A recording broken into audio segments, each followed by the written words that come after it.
Bonjour à toi et bienvenue dans ce nouvel épisode de l'art de ta puissance. On continue avec la série Human Design sur les profils. J'en profite pour faire un petit disclaimer ou une petite info pour toutes les personnes qui découvriraient ce podcast sans avoir écouté d'autres épisodes sur, sur les profils et qui ne seraient pas totalement au courant du Human Design, qui auraient un peu des difficultés à comprendre le terme de profil et puis les lignes et puis un peu tout ça. J'ai enregistré un premier épisode de podcast en décembre que je vous mets en description de cet épisode de podcast, que je vous invite à aller écouter avant de nous écouter à Aurélie et moi, parce qu'on va parler du profil 3-6, mais on va aller dans les détails, on va aller dans le deep, dans l'expérientiel, dans ce qui est hyper important de comprendre dans ce profil 3-6, dans l'alignation de ces deux lignes ensemble, et pas des deux lignes séparées, ni de réellement ce qu'est un profil. Donc, si c'est des notions que vous avez besoin de travailler avant, je vous réfère à cet épisode de podcast qui est en description. Et puis, on va commencer. Je vais d'abord laisser mon invité se présenter. Aurélie, si tu peux un peu présenter quel est le projet que tu développes aujourd'hui, comment tu as rencontré l'Human Design, et puis aussi ton Human Design, ton chart type énergétique, autorité et profil, mais celui-ci, je crois qu'on l'a, mais pour qu'aussi des personnes qui nous écoutent puissent comprendre peut-être les liens, parce que certainement qu'une projecteur 3.6 ou un réflecteur 3.6 n'aura pas la même manière de vivre son 3.6 que une manifesting générateur ou une générateur. Je te laisse le Yes, micro. merci beaucoup. Bonjour à toutes et à tous. Merci pour cette invitation. Moi, c'est Aurélie. Je suis mentor business. J'accompagne des doulas dans le développement de leur activité. Étant moi-même formée en tant que doula, j'adore vraiment le métier de doula et du coup, j'ai vraiment à cœur de pouvoir accompagner ces femmes à rayonner et à développer leur entreprise parce qu'elles ont vraiment tellement de choses à faire dans ce monde, dans le milieu de la périnatalité. Donc du coup, moi, je les accompagne aussi avec le human design, beaucoup de business, enfin toute la partie business, mindset et énergétique également. En termes de human design, donc moi, je suis un profil, générateur de manifestation, autorité sacrale. Je suis donc un profil 3-6. Je suis un générateur de manifestation qui est plutôt ouvert parce que je n'ai que 3 centres définis, donc j'ai quand même beaucoup de réceptions. Et j'ai découvert le human design alors il y a des années de ça, mais c'était trop compliqué pour moi. Je ça me paraissait fou. Quand j'ai ouvert ce livre de human design, il y avait trop d'informations, trop de chiffres. J'ai fermé, j'ai dit: «Stop», alors m'en vantait les mérites vraiment, mais ça résonnait pas du tout pour moi, à l'intérieur. Et puis en 2022, je me retrouve à un moment de ma vie où je suis, toute perdue. Je sens que je m'épanouis plus du tout dans mon activité, donc je suis aussi formée en naturo, donc j'étais, naturo à ce moment-là et je m'épanouis plus du tout là-dedans. Je suis perdue. J'aime bien me dire que je suis dans un rond-point et que je suis sur le rond-point avec plein de sorties et que je sais pas la sortie qu'il faut que je prenne. Donc à ce moment-là, je décide de me faire accompagner et la personne qui m'accompagne, donc je pars en immersion, en présentiel pendant 10 jours en Bretagne et la personne qui, m'accompagne est formée au Human Design. Donc elle avait fait ma charte et en fait, elle me parle, elle me pose plein de questions, elle me décrit aussi, elle me donne des informations de moi-même et cette personne, je ne la connais pas.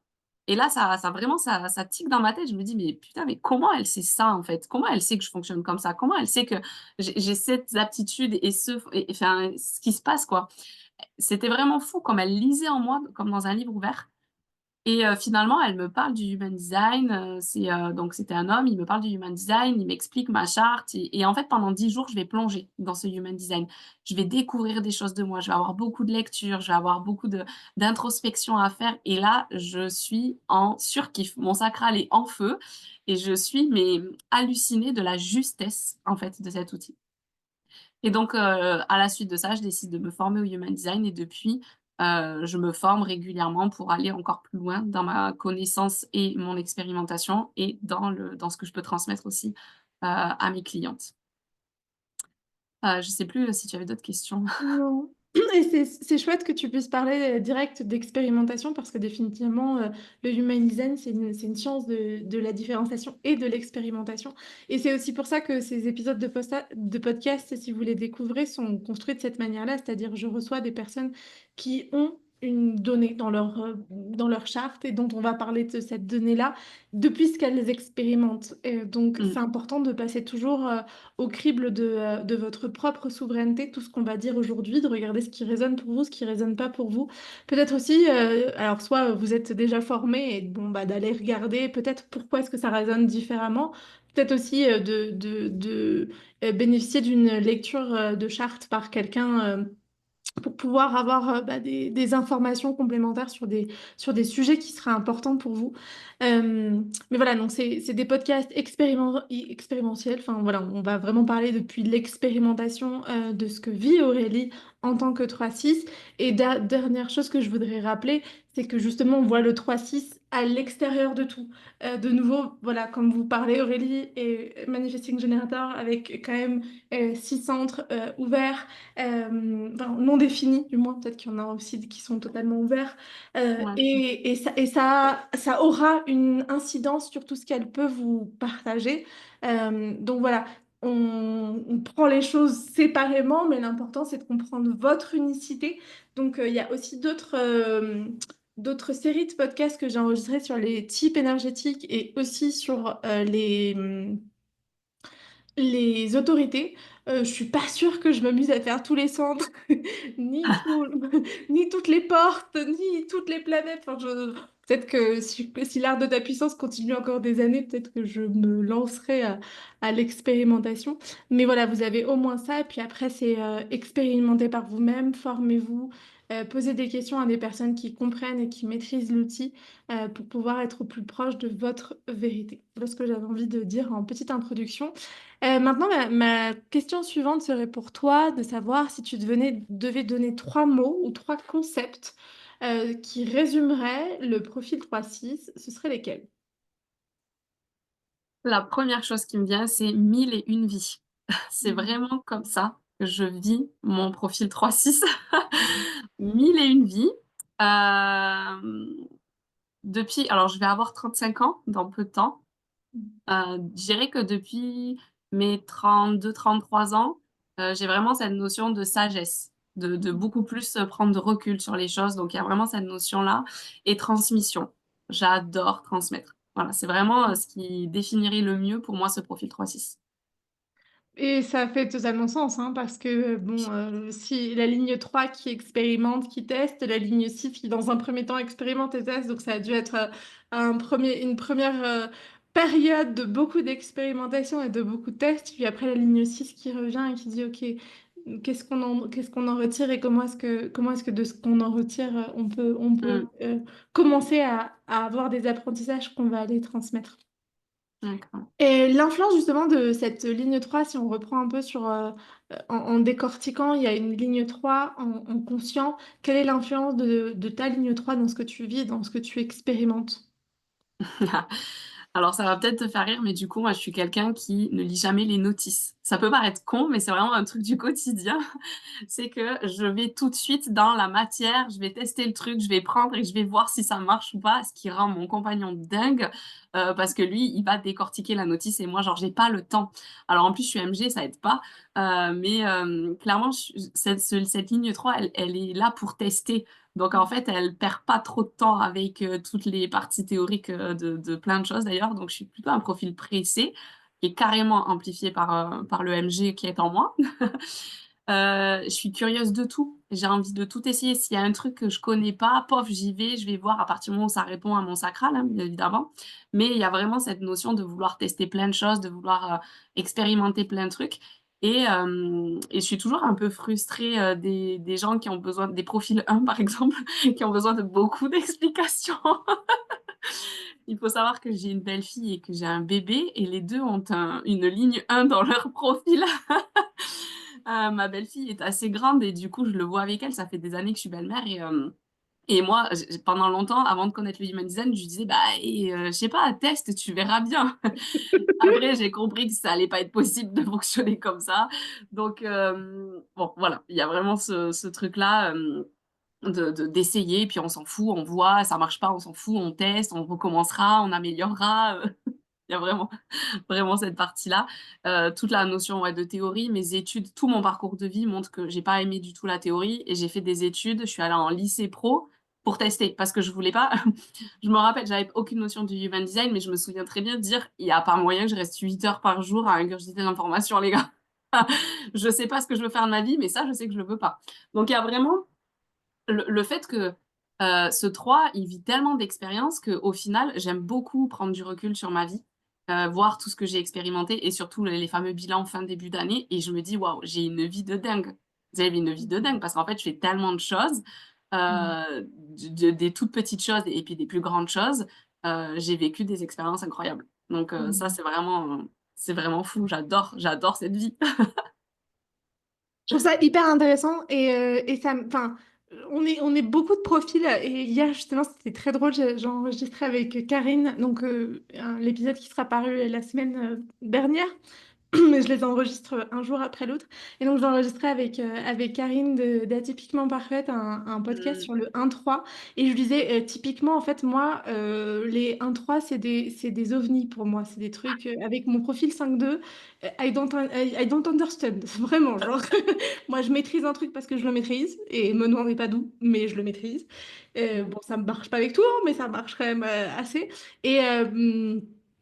et en fait, je me rends compte quand même qu'avec le profil 3, it's better. Enfin, et c'est plus facile pour moi que le questionnement, le long questionnement d'apprentissage d'une ligne 1. C'est vrai que ça peut être un grand challenge. Et je comprends pourquoi ça peut l'être, d'autant plus pour les 3 qui sont vraiment, non, viens, on y va, on expérimente, on est là pour vivre, en fait. Mais je trouve que ouais, les profils 3, c'est vraiment c'est des vivants, c'est des personnes qui ont envie, qui ont une curiosité naturelle pour la vie, pour ouais. l'expérimentation. Ouais, je trouve ça hyper intéressant. Après, Et- c'est intéressant aussi de se dire qu'on peut être un 3 et être extrêmement conditionné, oui. parce que moi, je vis avec un profil 3 qui est pas aussi dans l'expérimentation. Donc, ça dépend des circonstances, mais on peut aussi avoir été éduqué d'une façon très prudente, attention à tout, faut faire ci, faut faire ça, je vais faire pour toi, et au final se retrouver à être vraiment bloqué de cet élan en fait. Mais il faut savoir que quand on a un 3 on peut y aller quoi. Donc, ouais, carrément. Mais après, je trouve que ça a aussi à voir certainement avec la ligne inconsciente dont on va parler juste après, parce que beaucoup de profils qui ont une ligne 3 en conscient comme toi ont une ligne transpersonnelle après en inconscient. Et je trouve que cette ligne transpersonnelle a beaucoup d'impact, parce qu'il y a aussi cette responsabilité de savoir qu'on est venu là pour le collectif, qu'on est venu là pour apporter quelque chose dans le collectif. C'est quelque chose dont on parlait aussi beaucoup avec différentes de mes invités. Je sais pas comment ça résonne pour toi. Ouais, moi il y a vraiment cette notion de transmission qui est mais vitale. J'ai besoin de transmettre, j'adore transmettre, c'est naturel pour moi de transmettre. Et dans la partie business, d'ailleurs, c'est comme ça que je vends, en faisant des Mm. masterclass, en faisant des lives, en faisant des conférences, en faisant des stories parlées. C'est facile. Il y a vraiment cette chose-là qui est innée. Et après, sur la partie rôle modèle, du coup, comme c'est dans l'inconscient, Mm. ça prend un peu de temps avant de l'accepter, avant de l'assimiler, avant de l'ancrer pleinement. Heu et puis, cette ligne 6 aussi, elle me permet, alors depuis peu maintenant, depuis quelques années tout juste, mais de ralentir. Il y a ce côté 3 qui va pousser un peu en mode: «Allez, on y va» et puis la sagesse du 6 quand même qui dit: «Attends, attends, on va décanter le truc». Là, je viens d'avoir un bébé, il s'est passé énormément de choses pendant ma grossesse, pendant mon postpartum, mais vraiment une quantité de choses hallucinantes. Je sens bien que ça travaille à l'intérieur de moi et j'avais vraiment cette pensée que j'allais partager facilement cette partie-là de ma Mm. vie, que j'allais pouvoir, et en fait, il y a vraiment ce 6 qui ralentit et qui dit: «Attends, on est en train de digérer ce qui est en train de se passer. On est en Mm. train vraiment d'exploiter tout ça Mm. et on va le transmettre, mais on prend un peu plus de temps». Mm. Et c'est vrai que le 6, là, je rentre. Alors, c'est pas que je rentre maintenant là-dedans parce que je m'intéresse au dev perso depuis que j'ai 21 ans. Donc, j'ai déjà commencé un travail avec la notion de sagesse, penser ses blessures et tout ça, hein, qui est censé être la deuxième partie de vie, on va dire, du 6. Mais euh, il y a vraiment, ouais, c'est en train vraiment de s'ancrer davantage, quoi. Je sais pas, je trouve ça beau en fait. Je trouve ça beau de se dire qu'on peut avoir un impact, qu'on on a vraiment quelque chose à faire là et ça Mm. peut toucher plein de monde. Et moi, Mm. j'adore et j'ai vraiment cette envie du collectif. D'ailleurs, c'est ce que j'ai commencé à mettre en place avant ma grossesse pour toucher Mm. encore plus de monde parce que Mm. si je plante plein de graines, bah, du coup, ces graines, Mm. elles vont en planter d'autres et puis ça va bouger beaucoup plus vite, quoi. Ça, c'est beau. Je trouve ça hyper intéressant parce que ça montre vraiment à quel point, à partir du moment où on fait ce travail de déconstruction, de déconditionnement, on peut éviter aussi d'être totalement dans cette phase. Parce que moi, pour accompagner beaucoup de profils cis quand même, que ce soit en ligne consciente ou inconsciente, je trouve qu'il y a quand même ce truc de j'ai une responsabilité et ça me fait peur d'une certaine manière. Ma propre responsabilité, ma propre lumière d'une certaine manière peut... Ah waouh, ça c'est moi. Et je trouve ça intéressant d'avoir ton partage qui montre que bah, le déconditionnement et le travail sur soi aussi peut apporter cet espace de Oui. liberté, d'avoir conscience de cette responsabilité. Il y a pas, j'entends pas de l'inconscience chez toi, mais j'entends plutôt l'espace de jeu, l'espace de... Bah, finalement, en fait, c'est ça que je suis venue jouer quand j'ai incarné. Alors, bon, bah, let's go, on va jouer. Enfin, genre, why not? Et je trouve ça Ouais. hyper intéressant, merci. C'est vrai que j'ai pas de peur par rapport à ça. Au contraire, après, moi, j'ai la porte de l'ambition. J'ai des trucs dans mon design qui viennent soutenir ça, en fait. Donc, Mm, c'est vrai que c'est ce que tu disais au tout début. C'est important d'aller voir son propre design pour mm, voir ce qui va jouer ou pas. mm, Mais j'ai quand même beaucoup de portes qui me poussent à y aller. J'ai plein de portes dans le mm, leadership et tout. Donc, il y a vraiment cette notion de allez, j'y vais, je prends ma place, etc. Mais mm, effectivement, cette partie de déconditionnement, de travail sur soi qui est en amont, elle permet aussi bah, de travailler sur la confiance qu'on a, l'image, la valeur. mm, J'ai le centre cœur qui est ouvert, donc mm, le splénique aussi. Du coup, bah, ça, voilà, ça fait quand même des trucs à venir nettoyer un petit mm, peu pour ancrer pleinement cette mm. posture de rôle modèle qui est de la ligne 6, quoi. Hmm. Franchement, est-ce que tu vois d'autres influences de cette ligne 6 en design ou est-ce que tu sens que tu as partagé ce qui était juste pour toi? Hmm. Pour l'instant, enfin, c'est ce qui me vient, c'est ce qui me venait spontanément. Hmm. Merci à toi. Et quel conseil est-ce que tu pourrais donner à des personnes qui nous écoutent aujourd'hui? Alors, il faut savoir que ces épisodes, ils ont été designés autant pour des accompagnants qui utilisent le HD pour aussi bah, se plonger dans l'expérimentation de quelqu'un qui le vit et pas juste dans les textes, que pour des personnes qui vivent avec un profil 3-6. Donc, quels seraient les conseils dans un premier temps, à faire des conseils plus généraux et puis après on ira sur un truc un peu plus business, même si je pense qu'on a un peu la même vision de l'entrepreneuriat et je pense qu'on ne sépare pas grand-chose, c'est-à-dire que même si peut-être qu'après ça va être plus comment est-ce que tu vas gérer ta com, ta stratégie de lancement ou des trucs comme ça, Ouais. peut-être, maybe ou maybe not. Mais voilà, les premiers conseils, ce serait peut-être plus sur la posture, sur euh, bah, les conseils que tu, d'ailleurs, ce que tu veux, hein.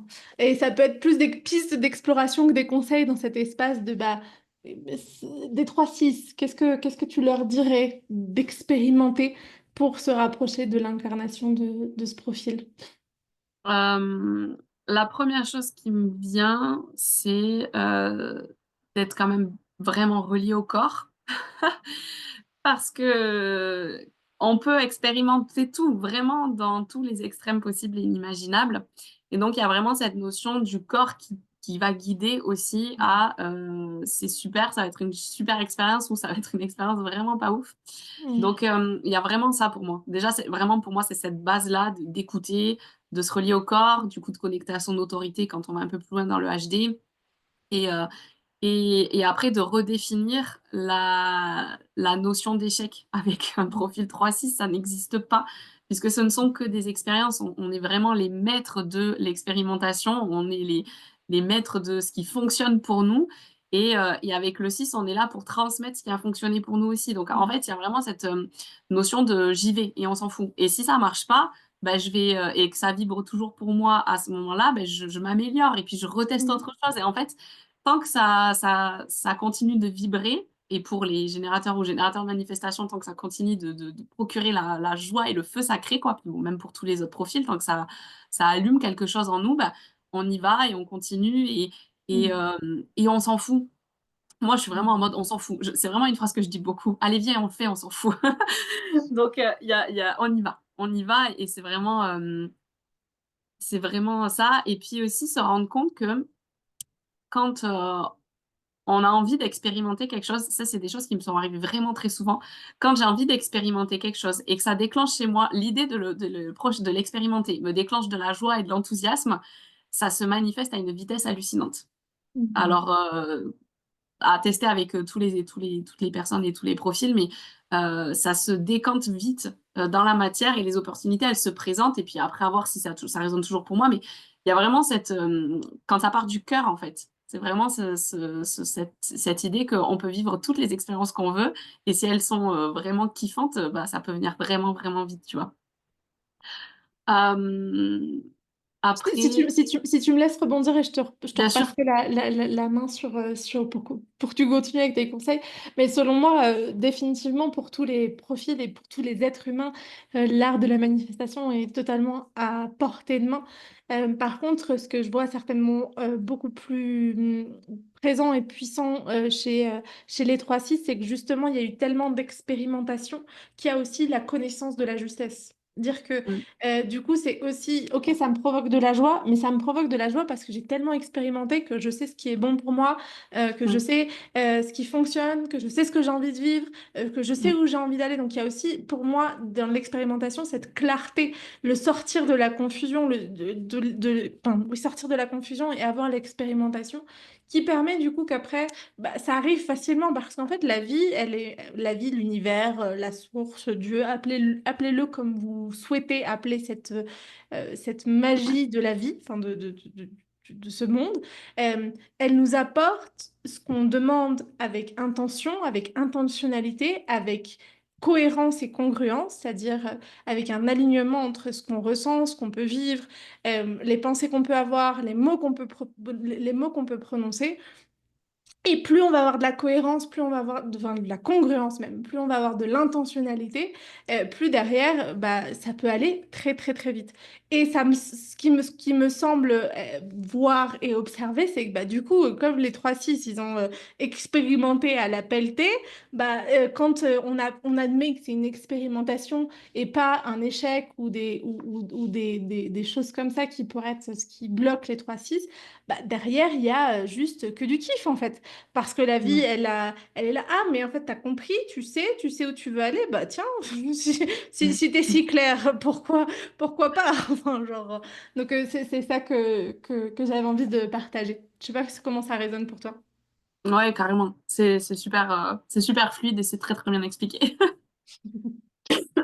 C'est un peu mon dada entre enfin, il y a plein de choses qui sont mon dada, mais alors la question de l'art de la manifestation et de co-créer avec la vie et de jouer avec la vie, c'est vraiment un de mes sujets préférés dans cet univers entier. Est-ce que tu as d'autres conseils, pistes d'exploration que tu aurais envie de donner des personnes qui auraient un profil 3-6? Hors business. Tu peux passer sur du business si c'est ton moment. C'est vrai que c'est un peu dur pour moi de séparer. Parce que c'est tellement, l'un est tellement imbriqué avec l'autre que ce qui me vient, c'est juste quelque chose enfin, qu'on vient de dire. Hein, c'est vraiment cette notion de kiff, de se connaître, du coup de faire des choix encore plus alignés et d'assumer encore plus qu'on est là aussi comme exemple, entre guillemets. Euh, Moi, je me rappelle vraiment de personnes dans mon ancien travail, vraiment ma toute première vie, où je racontais des événements de mon histoire, parce qu'en profil 3-6, le 6 les 30 premières années de sa vie, il ramasse quand même un peu. Donc, couplé à un 3 j'ai un démarrage de vie un peu intense. Et en fait, de parler avec ces gens, de leur raconter certaines choses, et puis ces personnes-là qui me disent, waouh, on dirait pas, parce qu'en fait, il y a tellement de joie, tellement c'est tellement pas ça, en fait, qui transparaît de ces expériences-là qu'on s'attend pas à ce qu'il y ait cette histoire derrière. Mm. Et en fait, il y a cette notion de résilience, je Mm. trouve beaucoup avec le profil 3-6 parce qu'on a expérimenté tellement de choses, on s'est rétamé la gueule tellement de fois, on a eu quand même Mm. plein d'expériences, des bonnes et des moins bonnes, mais à chaque fois, ça nous permet d'inspirer énormément de monde. Mm. Et je trouve que ce soit dans la vie perso ou dans la vie pro, c'est bien de l'assumer, en fait, Mm. d'assumer que bah, ça n'a pas été toujours super, que ça a eu des hauts, des bas. Et les gens, quand on partage nos bas, en fait, on est ultra inspirant. Je sais que les gens aiment pas trop se montrer dans certains aspects de leur vie. Mais en fait, moi, là où j'ai toujours le plus touché de monde dans la partie business, c'est quand j'ai montré ma vulnérabilité, quand j'ai montré à quel point c'était dur, à quel point je galérais ou à quel point il y a des moments qui sont, voilà, qui viennent nous impacter plus que d'autres. Et c'est là, en fait, où il y a des connexions de fou. Et parce que les gens, ok, l'idée, c'est pas de venir pleurer 15 jours sur Instagram, mais c'est juste de montrer, voilà, j'en suis là et voilà ce que je suis en train de mettre en place pour remonter.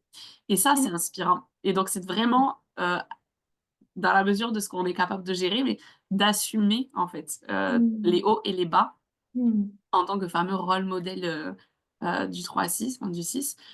Et la gratitude fait aussi partie des choses que je cultive énormément, que ce soit dans le perso ou dans le pro, justement pour prendre conscience de toutes les expériences qu'on a vécues et moi, je cherche toujours l'apprentissage dans ce que je vis, que ce soit positif ou moins positif, dans le douloureux ou dans quoi, je me dis toujours: «OK, qu'est-ce que j'ai appris?»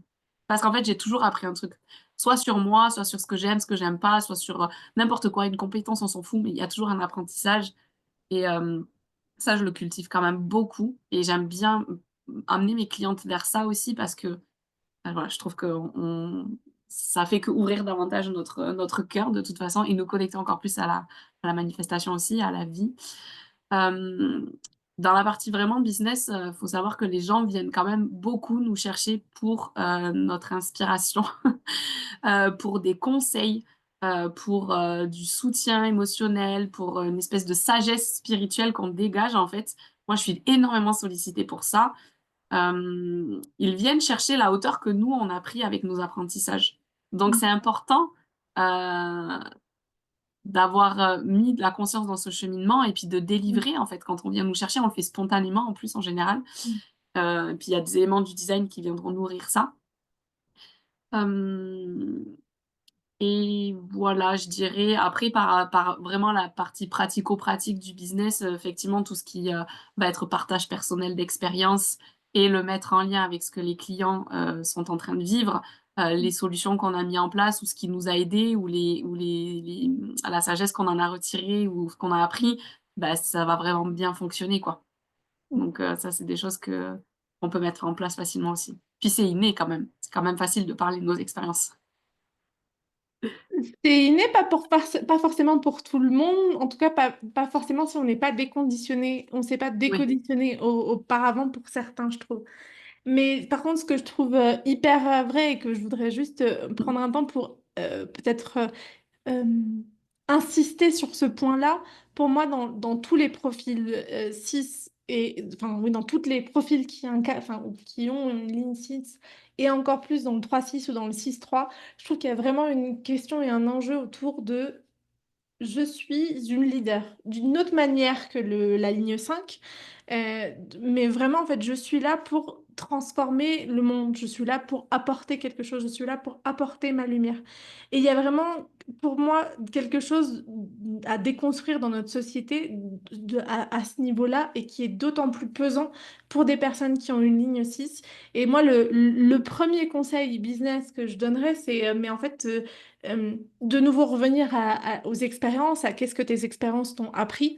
Et puis le deuxième, ce serait vraiment de se dire, et quelle est la lumière que tu as envie d'apporter au monde, quelle est ton intention, quelle est ta promesse, quel est ton why. Enfin, il y a mille et une manières de oui. l'appeler. En fait, on s'en fout de comment on l'appelle. L'important, c'est vraiment de connecter à qu'est-ce qui t'anime, qu'est-ce que tu as envie de Mmh. transmettre, c'est quoi qui t'anime profondément. Et je trouve ça intéressant parce que avant qu'on démarre cet épisode de podcast, on discutait avec Aurélie. Et elle me disait qu'elle était arrivée au coaching business parce qu'en fait, bon, bah, elle s'était bien rendu compte que la naturopathie chouette, le doula chouette, mais il y a un moment, ce qui l'animait vraiment, c'était de transmettre toutes ces expérimentations sur le business. Bah, ça, pour moi, c'est vraiment de se dire, mais qu'est-ce qui m'anime? Bordel de Dieu.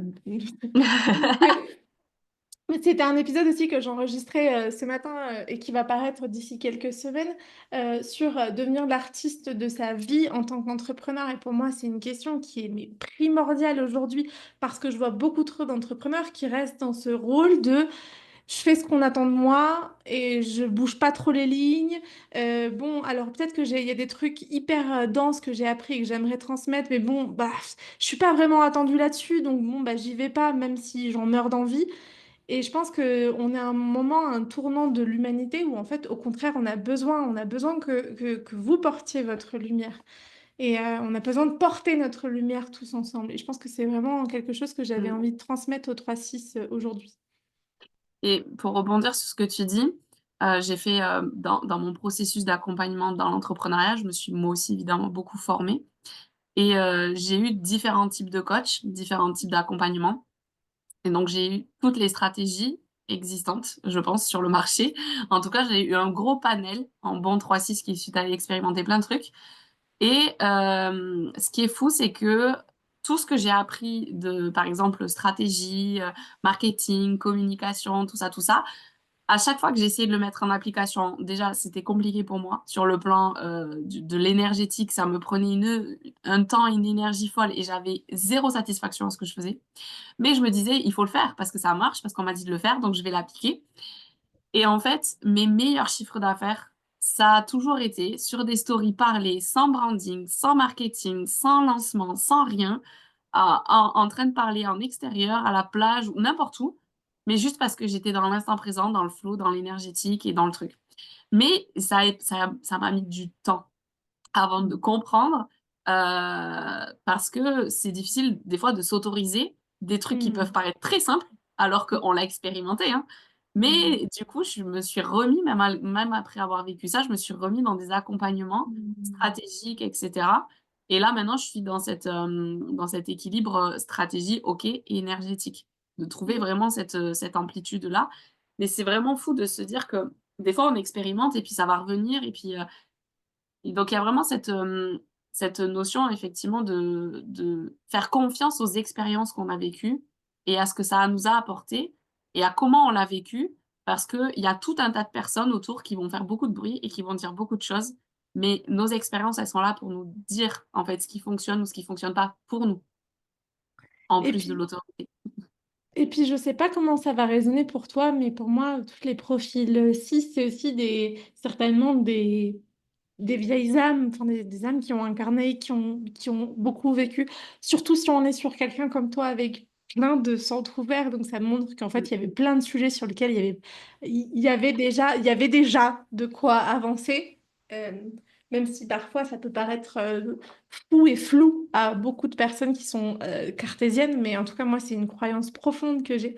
Et pourquoi est-ce que je raconte ça? Et c'est parce que moi, par exemple, à l'intérieur de tout ce qui va être décision stratégique, etc., pour tout profil, mais encore plus pour les lignes 6, moi, ce que je vais leur dire, c'est, OK, pense-y avec la raison, le mental, demande-toi ce que ton cœur a envie, ou de quoi tu as l'énergie, et après, demande, alors moi, je parle beaucoup avec l'âme de mon entreprise, demande à la lame de ton entreprise, arrête de te faire chier avec des stratégies qui, en fait, ne font pas sens et peut-être que toi, tu as la sensation que tu n'as pas toutes les clés ici et maintenant, mais qu'en fait, il y a un moment dans une de tes vies, dans un de tes moments, dans un de tes business, dans un de tes expériences, où si tu as déjà eu les ressources, c'est juste que tu ne le vois pas dans l'ici et maintenant. mmh, Donc moi, je travaille beaucoup avec le monde subtil parce que je pense qu'aujourd'hui, oui, c'est important d'avoir des stratégies. Vraiment, c'est hyper important. Mais que ça doit être des stratégies qui font sens et pas parce que un tel nouveau coach business à la mode te dit que il faut faire du setting, il faut faire du machin, il faut faire Non, on s'en fout. Qu'est-ce qui fait sens pour toi? Qu'est-ce qui résonne? Où est-ce que tu as envie de mettre ton énergie? Et ça, je pense que mmh, c'est quelque chose qui est vraiment très important à intégrer dans le monde du business aujourd'hui. carrément, tout à fait. Et la dernière question que j'aurais à te poser avant de flotter doucement vers la fin de notre rencontre, j'aime bien revenir avec ces questions d'archétypes, c'est-à-dire pour des personnes qui seraient peut-être moins branchés dev perso, moins branchés dev spirituel ou qui auraient moins cheminé qu'on peut l'être et qui certains concepts seraient un peu flous et qui n'auraient pas vraiment tout compris. J'aime bien revenir avec peut-être des personnages, des personnalités, des archétypes, des films, des livres à lire. Que les personnes puissent s'imprégner et comprendre un peu de ah ok bah, je suis 3-6 je sais pas, par exemple le 5-1 c'était Sherlock Holmes, je crois, que Vanessa et Aline nous avaient sorti avec cette idée d'aller chercher et puis d'apporter des solutions. Et du coup, je trouve que c'est parlant et ça aide à, ah ok, bon, ok, comment est-ce que je peux imiter Sherlock Holmes? Donc, nos chers 3-6, qui pourrait-il imiter? Peut-être à part toi, bien sûr, of course, mais des personnages et connus, des personnalités, des archétypes qui te viennent pour parler du 3-6. Est-ce qu'il y a quelque chose qui te vient? Alors ce qui me vient, serait, Indiana Jones. C'est pas vraiment très spirituel, mais, hem, en fait, c'est vraiment cette notion de l'archétype de l'aventurière, de celle qui y va. Elle a une idée, elle y va, elle expérimente et puis il va se passer tout un tas de choses sur son chemin, puis elle va toujours trouver des solutions.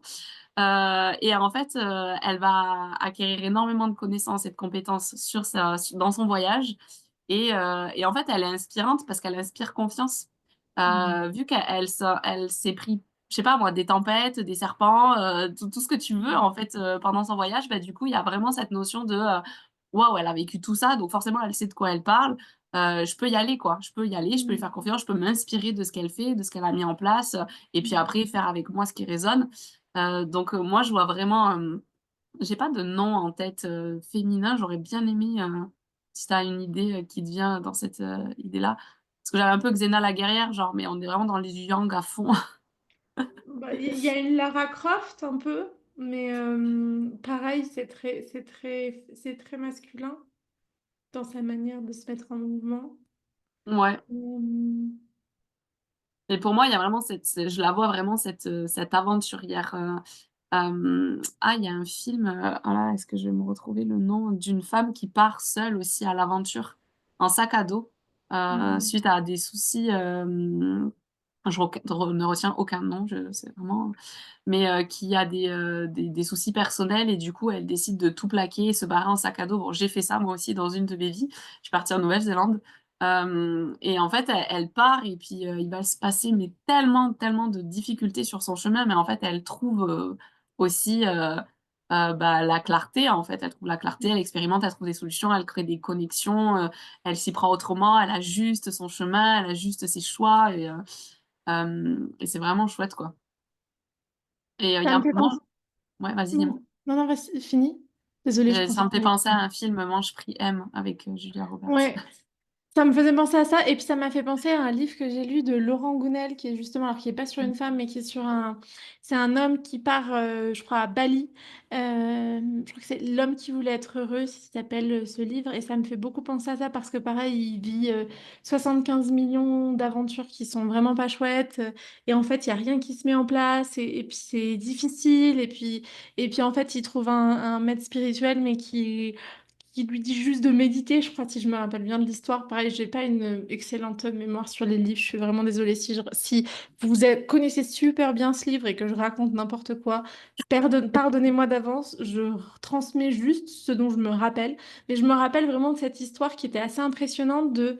En fait, la personne, elle a vécu une transformation d'un avant-après en apprenant à intégrer la sagesse. Et je trouve que c'est très important pour le 3-6 parce que c'est pas juste j'expérimente et je me Mmh, cogne l'orteil contre un mur, mais non, en fait, c'est ah, ok, j'expérimente et j'en apprends quelque chose. Et donc, je pensais aussi à ce livre-là. mmh, carrément. Donc, Mmh. voilà. Et merci beaucoup, Aurélie, d'avoir répondu à mon invitation par story interposée, j'adore. Carrément. Et j'en remercie aussi toutes les personnes qui sont venues dans ce podcast parce que je sais que c'est du temps, de l'énergie, c'est tout vos savoirs, c'est tout qui vous êtes. Alors bien sûr, ça vous donne aussi un espace de, de visibilité, mais c'est en fait pas juste un espace de visibilité, c'est aussi un espace où vous donnez de votre personne avec beaucoup de générosité et c'est quelque chose que j'apprécie énormément. Et puis, Merci. à vous, auditeurs et auditrices qui êtes là, merci de nous avoir suivis. N'hésitez pas à mettre 5 étoiles si vous avez aimé cet épisode de podcast, si vous aimez le podcast en règle générale, à vous abonner à l'Art de ta puissance sur toutes vos plateformes préférées de podcast. Et puis, vous me retrouvez jusqu'à fin avril, les lundis pour un épisode solo et les jeudis pour un épisode avec une invitée. Puis après, je ralentirai un petit peu le rythme et la cadence, mais on se retrouvera quand même toujours une fois par semaine. Donc voilà, encore merci Aurélie. Merci à toi pour cette invitation, c'était super. Ciao, ciao! Ciao.